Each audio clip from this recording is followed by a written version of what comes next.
Hello and welcome to Law and Omen. My name is Kristin. I'm unfortunately alone this week. It's not really a mini-sode because this is the story that I prepared for our main episode, and we've actually recorded this story twice before, but in the last two recordings, the audio was either unusable or just, I don't know. We've had so many freaking technical difficulties over the last month or two. We thought that recording in person would actually be great because it's how we started, and we didn't have as many file issues, technical issues like we do now. But no, of course we had technical difficulties and my story couldn't really be heard properly on the recording. So here we are. It's my turn. Last week Chanel did her story, so it's basically the second part of last week's episode. Chanel's unfortunately not able to join this week because she's got her own technical difficulties at home.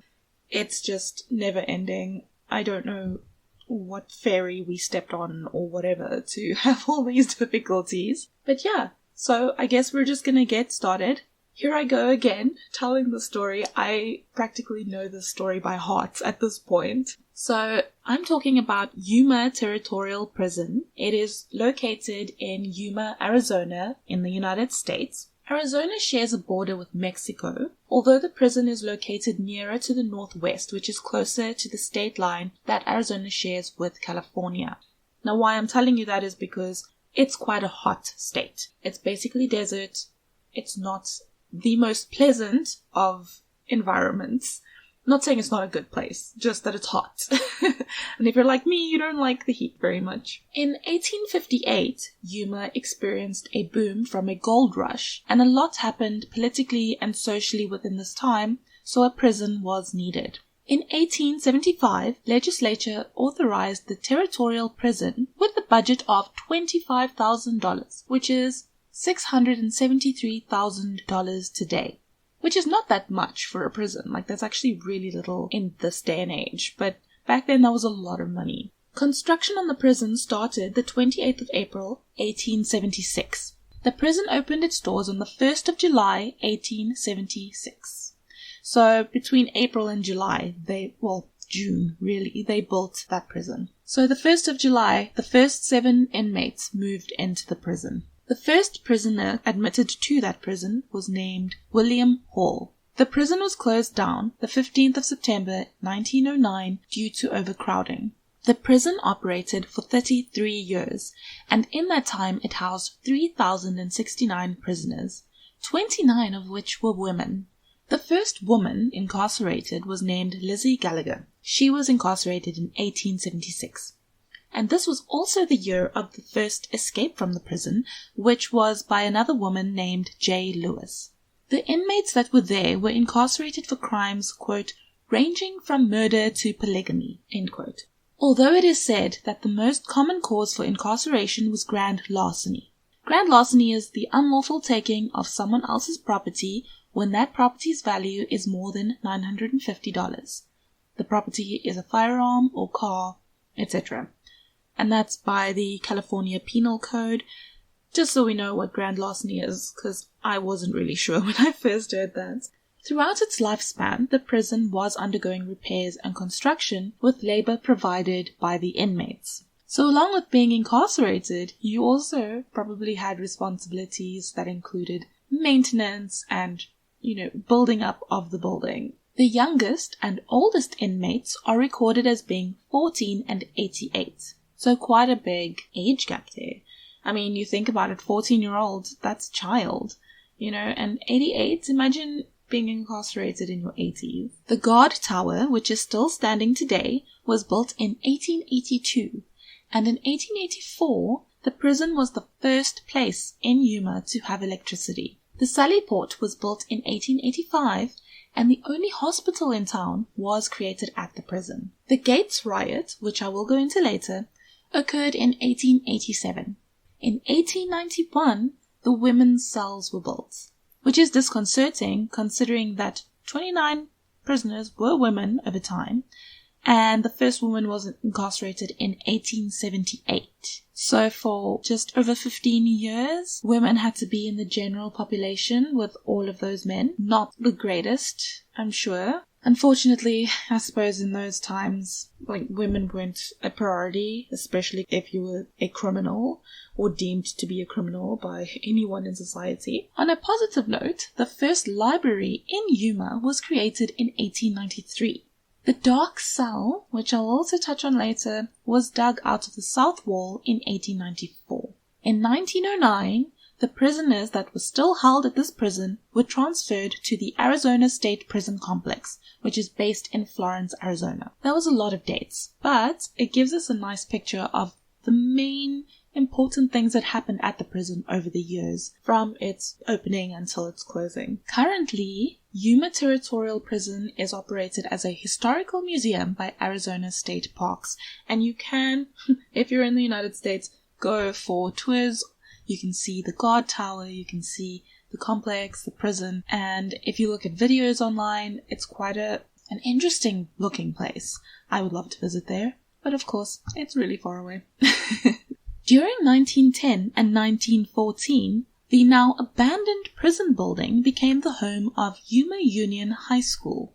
Their former school building had burnt down, and they hired out sections of the prison where they had their high school.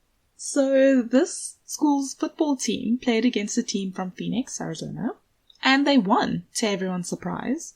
And the team from Phoenix, I think, were a bit bitter, and they called the Yuma team Criminals. Yuma High took on that name with pride, calling themselves the Crims for short. Their school symbol was the, quote, face of a hardened criminal, unquote. I can only imagine having your high school in a prison. Between 1914 and 1923, the county hospital made use of the prison buildings. The guards' quarters was then also used by the veterans of foreign wars in 1931 until 1960. Quote, the first request to preserve the prison came in the early 1930s, and in 1939, local residents began to raise funds for renovation of the guard tower and construction of a museum to be located on the site of the mess hall. The city of Yuma operated the museum and prison area until 1960. End quote. No executions were carried out at the prison since these were done by the county governments. One source said that a majority of the sentences were only partially served since paroles and pardons were simple to obtain. Now, I saw another source which said that everyone who went into this prison died there, but that's not the case, because in its history, the prison saw around 111 deaths. Some by violence, some by diseases like tuberculosis. There were hangings and suicides, or it was death by snake bites. Again, remember, this is the desert. Well, desert-ish. 8 people were killed while attempting to escape the prison. That's in its entire history. The prison housed criminals, as well as the criminally insane. The worst inmates were kept in what was called the dark cell. At least 3 of the inmates that were held in the dark cell were transported to the local insane asylum, as they had lost their minds during their incarceration period. The dark cell was a dungeon. It was carved out of the side of a granite hill. It had small cages within the cell, wherein they would keep prisoners, and each of these cages were under 5 foot tall. You'd be locked in there and chained up. If you were an average height man, you wouldn't be able to stand up in there. The only source of light in this cell was in a small vent in the ceiling above. I call it a ceiling, but it's just rock. Remember, this was just a room that was carved out of rock. Imagine when it gets dark, when it's nighttime. Moonlight, starlight's not really gonna get in there. It must be pitch black, to the point that you can't even see your hand in front of your face. Now, the story goes that if jailers or a particular warden didn't like some prisoners, what they would do is they would go up onto the roof of the dark cell and drop scorpions and snakes through that small vent, which would then attack the prisoner. Now imagine you can't see much, if anything, around you, and then you've got snakes and scorpions trying to attack you. It must be horrifying.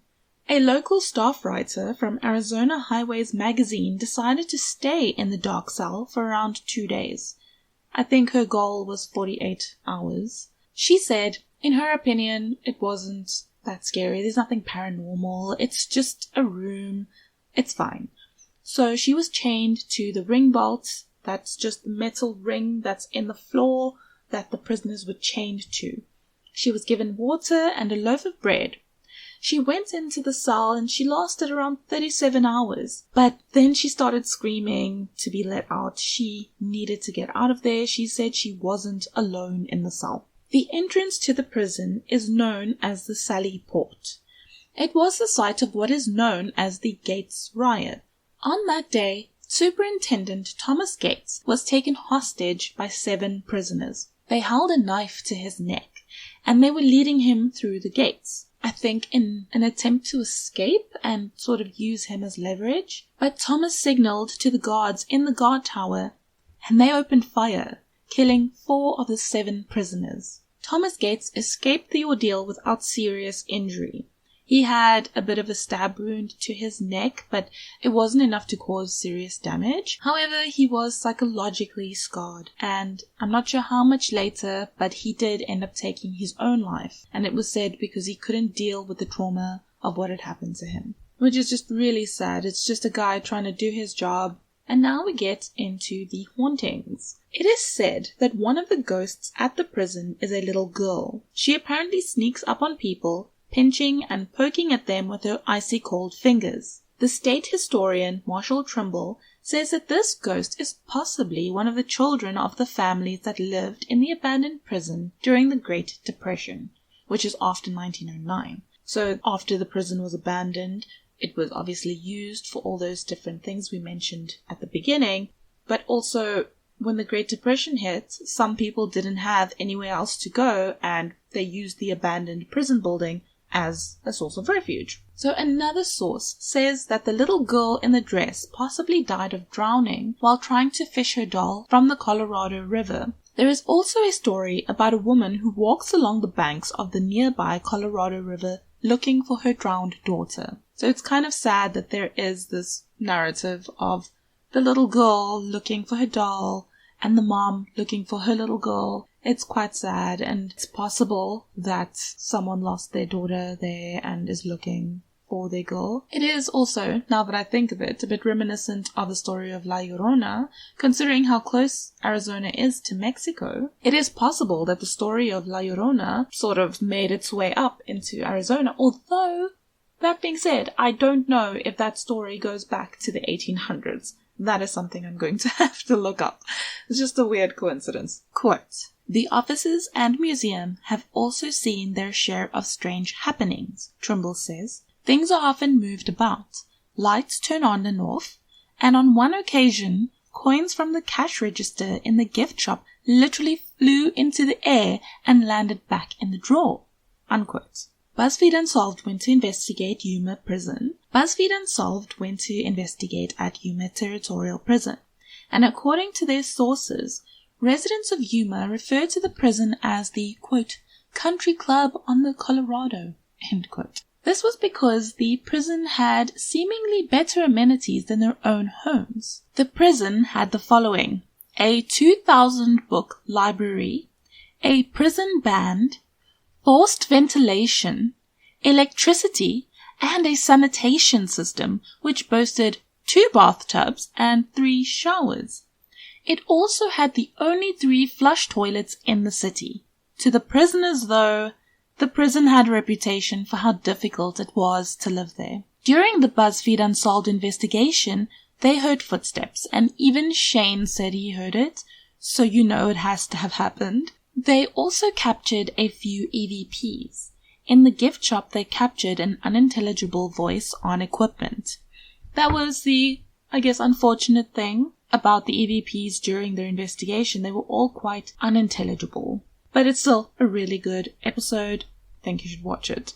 Then, of course, our favorites, Ghost Adventures, went to investigate the prison as well. So they caught an EVP, but the backstory is a local resident had gone to the prison to do an investigation or a visit, I'm not sure, But she went there, and when she was at the prison, she was in one of the cells. She had put both of her hands on the wall and kind of just, try to connect with the prison and basically asked if anyone is there and they want to communicate with her to let her know. Now she's standing with both of her hands against the wall and her left hand went flying behind her, like behind her head, kind of just as if it was pushed off of the wall. And she did some investigation and she found out that the cell that this happened in was the cell of a man named John Ryan. And he was said to be disliked by everyone. The guards, the inmates, just people did not like him. So she came to the prison, spoke to Zach and the team about her experience. Zach, of course, asks her if she'll be willing to go and investigate. She says sure, as long as she's not alone. So Zach and her go into the cell that she was in and they start asking questions and try to make contact. They are in the cell and they ask, how could he hang himself? Like, how could you hang yourself, John? And they get an EVP that sounds like it's saying the jail post up. So sort of implying the post on the ceiling or the post above you in this jail cell. So it was just very interesting because John Ryan did actually die by hanging himself. Then later on in the episode, they show an old photo of a tourist visiting the jail. So there's this clear image of a woman. It's a black and white picture. She's standing in front and to the back of her is the prison and a doorway and what looks to be a figure of a man. But he's kind of transparent in appearance, very different to the way she looks. You can just see that he's not really supposed to be in that picture. It's a really cool photo and I will include it in the social media posts for this episode. It's just so interesting to look at. It's such a cool picture because it seems really genuine. So the prison also hosts its own cemetery and most, if not all, of the burial plots are unmarked. I think that all of them are unmarked. It's basically just a really sandy area that's cordoned off with a fence, but it's basically just burial mounds of sand with stones placed on top of it to show where the graves are, but there's no distinguishing features, there's no names, there's no grave markers, nothing. So the Ghost Adventures team investigates the cemetery first. That's where they start for their investigation, and they don't really get anything on their thermal or infrared cameras. So they go up the hill to where a plaque has been erected which lists the names of the buried inmates. So all of those 110, 111 or how many people that died and were buried at the prison, their names are listed on this plaque. And one of the names is John Ryan. So after a few questions, they hear what sounds like footsteps next to them, but they don't really catch anything significant outside at the cemetery. They go back into the building and start their main investigation. Jay was asking questions and he received the name Peter coming through on the equipment. And so Jay says, quote, "You don't have to stay here," end quote. And then he heard what sounds like a cell door opening, which was caught on camera. So he heard it real time and it was on the video and it sounds like a cell door opening, which is really cool considering he says you don't have to stay here. Then, on a separate occasion, Aaron felt something touch his back and he started to feel strange. He used the spirit box to ask about it and an orb of light flashes, which can be seen on camera. And it's very different to what dust or usual orbs look like. This was light. It was a flashing sort of light. And there was, supposedly no one around him, nothing to cause that. Zach was also on his own and he heard movement around him, which was also picked up on camera. Zach and Aaron then went to the dark cell and Zach said he felt something touch his left hand and they also heard footsteps. And of course, Zach was taunting and he picked up a voice on EVP, which was either grunting or laughing. On the same recording, they pick up a man's voice, although it's not clear what it could be saying. In one of the corridors, their static camera picks up what sounds like a piano, and it's playing old saloon-type music. It's very faint, but you can hear it's not typical. So they're in their little base area that they set up for themselves, where someone is always sitting monitoring the investigation. So they went to this base area and they're playing back that section of tape that recorded the piano music. And as they're listening to the music, one of the lights in their base area starts flashing or pulsing. Now this is a normal static light that they have when they set up their base area to kind of illuminate that area without causing light disturbance in the rest of the areas that they are investigating. So this light starts acting up, which it doesn't normally do. They go towards this light to go and investigate what's happening with the light, which leads them to this hallway area where there is a sort of display cabinet which has pictures and even instruments that were used by the prison band. And then they walk a little bit to the one side, and then they're in the theater. Now this is the museum theater, but I think it was also used as a theater when the prison was operational. And they use their SLS camera. Now, the SLS camera, I think, is a part of the Xbox family. It basically maps out a white stick figure using the points that it picks up to create the human shapes. So they point this SLS camera towards the stage and it picks up 3 figures standing next to each other. Then one figure sort of flushes in onto the right of the stage and then it goes away again very quickly, which almost is like it was just someone going on stage to announce someone and then going off again. Because then, from what they can see in the SLS camera, these 3 figures start moving, but one looks like it's strumming a guitar, one looks like it's playing drums, and the other looks like it's dancing. They start clapping the performance, they're like, oh, this is amazing. And then the one figure that was dancing actually looks like it's bowing. The other 2 figures disappear, and it's just the one left. And they say, will you dance it's almost like this was dancing, like, will you dance for us? And the figure starts, it looks like it's dancing. And then it disappears. And it was just such a cool juxtaposition. I'm not usually one who buys into the SLS camera and all of that, but the fact that they heard the piano music, the light starts flashing, they went to look at the lights, they went into the passageway and saw the band, went a little bit to one side and went into the theater and then captured this on their camera.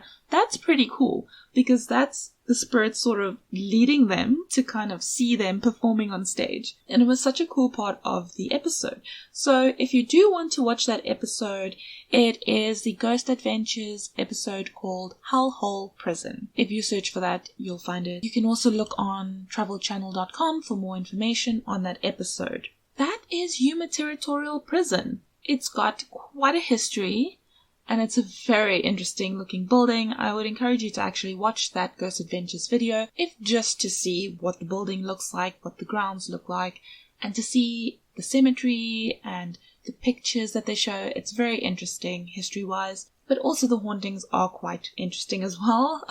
So yes, thank you so much for listening to this episode. Sorry it is so short. Next week we will be back with a full episode with Chanel's story and my story. We hope that you have an amazing week. Please stay safe. And if you do want to send us any messages or anything, our email address is info@lawandomen.com. Our website is lawandomen.com. There is merch. You can join our Patreon. You can find us on social media at Law and Omen. You can listen to us on most platforms. If you just search for us on Google, you'll find us. Please do share us if you like what we do and you think that your friends will like it too. But until next week, stay safe. We love you.